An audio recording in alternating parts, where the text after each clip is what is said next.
안녕하세요. 드신입니다.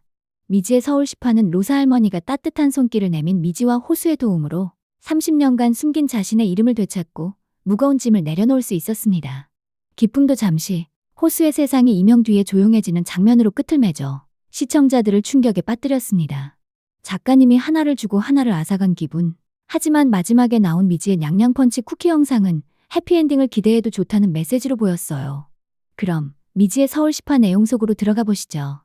호수는 미지가 박상영을 폭행한 일로 경찰서에 다녀온 뒤 말보다 행동이 앞서는 미지가 걱정되어 잔소리를 합니다. 근데 너 거긴 어떻게 있었어? 잠복이라도 한 거야? 잠복은 무슨, 엄마가 서울 가라고 하도 떠밀어서 갔더니 그러고 있잖아. 엄마가 무슨 촉이라도 왔나 봐. 그러면 계속 서울에 있는 거야? 이제. 저번엔 너 자리 아닌 것 같다더니 왜 마음이 바뀌었어? 그러게. 여기서 할 일 없는 건 그때나 지금이나 똑같은데. 엄마 때문인가? 이상하게 엄마 몰래 서울에 와 있을 때는 그렇게 찝찝하고 불안하더니 엄마가 올라가라는데 갑자기 마음이 확 편해지는 거야. 무슨 허락받은 것처럼. 허락보다는 확인받고 싶었나 보지. 어머니 너 없어도 괜찮다고. 호수는 미지한테 조금이라도 좋아하는 일 없냐고 묻습니다. 서울에선 일자리가 많으니 관심 분야로 찾아보자는 거였습니다. 고민하던 미지는 호수에게 왜 변호사가 되고 싶었냐고 궁금해합니다. 그는 변호사가 좋은 직업이라서 선택했다고 솔직하게 말합니다. 그럼 변호사를 법률 쪽 일을 갑자기 아예 못하게 되면 뭘 하고 싶냐고 묻습니다. 미지는 달리기 관두고 다른 거 생각해 본 적 없다고 고민이 많아지자 호수는 자기도 한번 같이 고민해 보겠다고 말합니다. 도서관에서 호수가 추천해준 책을 읽는 척하다 딱 걸린 미지. 호수는 지난번 ANA 면접 때 들었던 질문에 대한 답을 찾는 중입니다. 그러던 중 둘은 김로사 관련 뉴스를 접하고 놀라서 집에 찾아가 보지만 로사는 응답하지 않습니다. 기사를 보고 있던 호수는 내용이 너무 디테일하자 누가 의도적으로 흘린 게 아닌지 의심합니다. 그 와중에 미지는 쓰레기통을 뒤져서 우편물을 하나 가져옵니다. 호수는 이거 절도죄의 비밀 침해죄라고 다시 도로 가져다 놓으라고 하지만 미지는 선생님 글도 못 읽으시는데 이렇게 외면해도 되는 거냐고. 선생님 글 못 읽는 거 검찰도 법도 모른다고 도움 요청하는 방법을 모르는 거일 수도 있지 않냐. 유미래도 나한테 들키기 전까진 말 안 했다고 강경하게 나옵니다. 너 듣기 싫으면 그냥 귀 막고 있어. 귀하에 대한 사문서 위조 등 피해 사건에 관하여 문의할 일이 있으니 우리 청 503호 고영학 검사실로 출석해 주시기 바랍니다. 피의자는 상당 기간 자신의 이익을 위해 타인의 명의를 도용하여. 자, 잠깐만. 검사 이름이 뭐라고? 호수는 바로 이충구를 찾아가 선배님 지시냐고 따집니다. 검사 고영학은 이충구의 가장 친한 동기였습니다. 이충구는 왜 그렇게 화가 났냐고 현상월 씨가 지은 죄가 뒤늦게 드러났을 뿐이라고 말합니다. 아니면 의뢰인이라고. 덮어놓고 감싸는 거야? 그럼 최 회장한테도 그랬어야지. 갑자기 호수 오른쪽 귀에 이명이 세게 울립니다. 병원에 수납하러 온 로사는 데스크 직원의 날카로운 반응에 어쩔 줄 몰라 합니다. 그때 미지가 타이밍 좋게 나타나 난처한 로사를 구해줍니다. 평생 거짓말로 속였잖아. 미지는 거지 같긴 해도 바로잡으면 된다고 도와드리겠다고 말합니다. 로사는 이유 없이 남을 돕는 사람은 없다고 계속 외면하려 합니다. 하지만 우리 미지는 로사의 손을 꼭 잡고 아직 모르는 거라고 도와드리겠다고 간절하게 말합니다. 그렇게 로사의 이야기가 시작됩니다. 어린 나이에 한글을 깨쳤지만 어쩐지 한글을 읽을 수가 없었다고 노년의 상월은 그렇게 회고를 시작합니다. 읽을 수 없다는 것은 절대 들켜선 안 되는 비밀이었고 그 비밀 앞에서 상월은 작은 몸을 더 작게 웅크린 채 살아야 했습니다.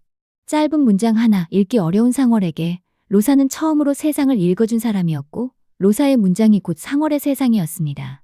어쩌면 진짜 의미 같은 것은 중요하지 않았고 로사의 시를 읽을 수 없었지만 시로 가득한 로사의 세상을 상월은 사랑했습니다. 적어도 그 문장 안에 함께 있을 때 두 사람은 틀린 바가 없었습니다. 다른 사람들이 들어오면서 알았지. 우리끼리는 아무렇지도 않던 게 세상 사람들 눈엔 틀린 것 투성이구나. 정확히 말해 그것은 로사에 대한 마음의 깨달음이기도 했습니다. 나를 읽어주던 사람의 곁을 떠나 상월은 새로운 자신의 자리를 찾았고 당내장탕도 그때 배웠습니다. 당내장은 아무도 가져가질 않아서 내 몫이 있었다는 상월의 말은 당시 그녀의 처지를 아프게 보여줍니다. 읽지 못하는 세상에서 변두리로 밀려난 상월은 누구도 가져가지 않는 것만을 제 몫으로 챙길 수 있었습니다. 몇 년의 세월을 건너 다시 만난 그녀의 눈엔 예전 같은 총기가 없고 온몸은 폭력의 흔적으로 얼룩져 있었습니다. 게다가 등에 업은 아이에겐 장애까지 있었죠. 겨우 로사와 그녀의 아이를 데리고 도망쳤지만 로사 남편은 끝까지 그들을 쫓았고 폭력의 굴레에서 벗어날 수 없었던 로사는 결국 남편을 살해합니다. 상월은 아이를 양육해야 하는 로사를 위해 기꺼이 그 죄를 뒤집었습니다. 그러나 문제는 거기에서 끝나지 않았어요. 시인이던 로사가 성취하는 아이를 키우며 출판사에서 얻어오는 일로 생계를 이어가긴 어려웠고 전과자가 된 상월에게 사람들은 허드렛 일 하나도 자리를 내어주지 않았던 겁니다. 결국 살아가기 위해 두 사람은 서울로 떠났고 전과자였던 상월은 자신의 이름 대신 로사의 이름을 빌려 일자리를 구하고 생계를 이어가며 조금씩 돈을 모아나갔습니다. 그 끝에 얻은 것이 지금 로사 식당이 있는 이 작은 건물이었습니다. 이제야 겨우 숨통이 트였다 생각했고 이제야 겨우 미래를 그릴 수 있겠다고 생각했지만 세상은 그 순간 로사와 상월을 향해 또 한 번 가시를 세웁니다. 언제나 상월에게 하나를 주면 다른 하나를 앗아가던 세상은 이번엔 로사를 앗아가려 합니다. 병원에 찾아갔을 때 로사는 이미 안말기였고 그녀는 희박한 생존 확률에 기대기보다 자신이 떠난 이후 남겨질 상월과 아이를 위한 미래를 준비하기 시작합니다. 내 말 들어. 나 죽으면 현상월로 사망신고하고 넌 김노사로 살아. 그녀는 상월이 자신의 이름으로 살 수 있도록 모든 것을 준비합니다. 잊지 못하는 상월을 위해 언젠가 상월에게 위기가 닥칠 순간까지 대비하여 자신의 모든 재산은 상월의 것이라고 공증까지 받아두었어요. 결코 상월이 자신의 이름과 삶을 빼앗아간 것이 아님을 증명하기 위해 당신이 이 편지를 읽고 있다는 건 상월이가 비밀을 터놓을 사람을 만났거나 이걸 내밀 정도로 절박한 상황이라는 뜻이겠지요. 부디 당신이 아주 마음씨 좋은 사람이길 바랍니다. 인생은 시와 닮아서 멀리서 볼 땐 불가야한 암호 같지만 이해해보리란 마음으로 들여다보면 비로소 그 안에 담긴 의미를 알게 되지요. 나와 상월이를 한 단어로 담아보려 평생 애썼지만 모두 어딘지 넘친거나 모자라 끝내 찾지 못했습니다. 허나 현상월이 어떤 사람인지는 세 글자로도 담을 수 있어요. 김로사. 나쁜 건 모두 자기가 갖고 제게 좋은 것만 주려던 바보같이 착한 마음씨가 제 이름 석자에 고스란히 담겨 있어요. 밖이 모질고 추워 잠시 제 주머니에 맡아뒀지만 제 이름으로 된 모든 건 온전히 상월이 거예요. 그러니 이제 거짓말을 끝내고 상월이가 자신의 것들을 되찾길 바랍니다. 좋은 사람이 나타날 거야. 오래 걸리더라도 너를 읽어주는 사람들이 나타날 거야. 하나를 주면 하나를 가져가던 세상으로부터 소중한 것을 앗아가버린 세상으로부터 상월은 완전히 등을 돌리게 됩니다. 그런데 로사의 말대로 절대 오지 않으리라 생각했던 그런 사람들이 왔습니다. 자신의 세상을 읽어주는 착하고 따뜻한 사람들이. 상월은 종알거리는 미지와 그것에 가만가만 답하는 호수의 대화를 들으며 은은하게 미소 짓습니다. 드라마가 이 장면을 통해 우리에게 전하고 싶었던 것은 아마 희망일 것입니다. 어쩌면 당신은 아직 만나지 못한 것뿐이라고. 로사의 서류와 미지의 탄원서로 상월은 명의도용만 인정되고 형사처벌은 면하게 됩니다. 호수는 상월의 기소유예 소식에 기쁜 마음으로 케이크를 사러 가지만 예상치 못한 위기. 식당으로 돌아오는 길 반지라는 발신자의 이름이 뜨고 볼륨을 최대로 높여도 소리가 안 들리고 로사 식당의 문에 달린 종도 흔들리지만 호수에겐 들리지 않고 호수에 놀라고 당황하는 눈빛.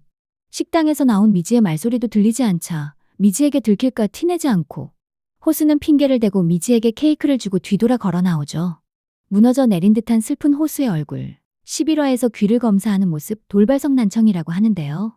그 충격에 호수는 힘들어하면서도 미지가 걱정할까봐 말도 못하고 숨기며 혼자 우는 모습이 나왔습니다. 이 일로 인해 호수에게 찾아온 변화가 앞으로 그의 삶의 전환점이 되지 않을까 싶습니다. 상월에게 세상을 읽어줄 누군가 필요했던 것처럼 그의 곁에는 닫힌 문을 언제든 벌컥벌컥 열어젖힐 미지가 있습니다. 자신의 상태를 받아들이고 새로운 정체성을 찾아가는 과정이 편하지는 않을 테지만 남은 회차 동안 호수가 자신의 고통을 나누는 법 역시 배울 수 있기를 바라봅니다.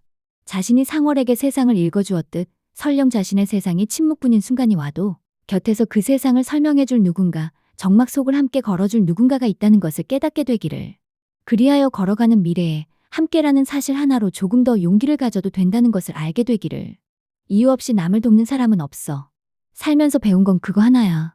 그럼 아직 덜 배우셨나 보죠. 절 이제야 만났잖아요. 우리가 다 안다고 생각하는 세상은 사실은 미지의 공간입니다. 알 수 없는 세상은 때로 척박하고 차갑지만 어딘가에는 우리에게 손을 내밀어줄 다정하고 따뜻한 사람들이 살고 있습니다. 드라마는 인물들의 모습을 통해 그런 메시지를 청하며 우리를 격려합니다. 그러니 조금 더 용기를 내 앞으로 걸어가라고. 포기하고 싶은 순간이 와도 조금만 더 살아보라고. 당신이 힘겹게 뗀 한 걸음 끝 그 어딘가에 분명 친절하고 사랑스러운 세상을 알려줄 미지의 존재가 기다리고 있을 테니. 영상이 유익하고 재미있으셨다면 구독과 좋아요, 알림 설정 잊지 마세요. 다음에 더 재미있는 내용으로 찾아뵙겠습니다. 감사합니다.